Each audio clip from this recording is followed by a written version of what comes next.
राम ने खरदूषण का वध रामायण के प्रमुख प्रसंगों में से एक है। ये घटना तब घटित होती है जब राम, लक्ष्मण और सीता वनवास के दौरान पंचवटी में निवास कर रहे थे। पंचवटी का स्थान प्रकृति की गोद में बसा हुआ था और राम अपने वनवास कालकास में यहाँ शांति से व्यतीत कर रहे थे। एक दिन लंका के राजा रावण की बहन शूर्पणखा वहां आई। वह राम के तेज और सौम्य व्यक्तित्व से आकर्षित हो गई और उनसे विवाह का प्रस्ताव रखा। राम ने उसे विनम्रता से यह कहकर मना कर दिया कि वे पहले से ही विवाह बंधन में हैं और यह लक्ष्मण पर निर्भर है। जब शूर्पणखा ने लक्ष्मण से विवाह का प्रस्ताव रखा तो लक्ष्मण ने भी उसे मना कर दिया। इससे शूर्पणखा क्रोधित हो गई और उसने सीता को हानि पहुंचाने की कोशिश की।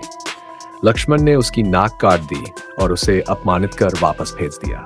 शूर्पणखा अपने भाई खर और दूषण के पास गई और अपने अपमान की पूरी घटना सुनाई। खरदूषण, जो रावण के शक्तिशाली योद्धा थे, इसे सहन नहीं कर सके और अपनी सेना के साथ राम पर आक्रमण करने के लिए चल पड़े। खर और दूषण ने विशाल राक्षस सेना के साथ पंचवटी पर हमला कर दिया। राम ने पहले ही यह समझ लिया था कि यह एक कठिन युद्ध होगा, लेकिन उन्होंने अपनी वीरता और आत्मविश्वास के साथ इस चुनौती का सामना किया। राम ने लक्ष्मण को सीता की सुरक्षा की जिम्मेदारी देकर स्वयं युद्ध भूमि में कदम रखा। राक्षस सेना का संहार करते हुए राम ने अपनी दिव्य धनुष और बाणों से खर और दूषण का वध कर दिया। खरदूषण का वध राम की वीरता और अधर्म के खिलाफ धर्म की जीत का प्रतीक है।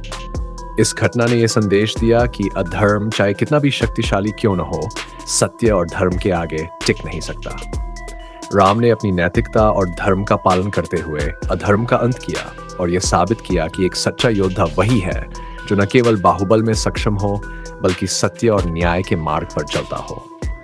इस घटना ने राम को रावण के साथ होने वाले महायुद्ध की भूमिका तैयार करने में भी मदद की। खरदूषण के वध से रावण को पता चला कि राम कोई साधारण मनुष्य नहीं बल्कि असाधारण शक्तियों वाले योद्धा है। यह प्रसंग हमें यह सिखाता है कि चाहे परिस्थिति कितनी भी कठिन क्यों न हो, यदि व्यक्ति धर्म और सत्य के मार्ग पर चले तो उसे जीत अवश्य मिलती है। इस प्रकार खरदूषण का वध रामायण का एक महत्वपूर्ण अध्याय है जो राम के चरित्र की महानता और धर्म की शक्ति को उजागर करता है।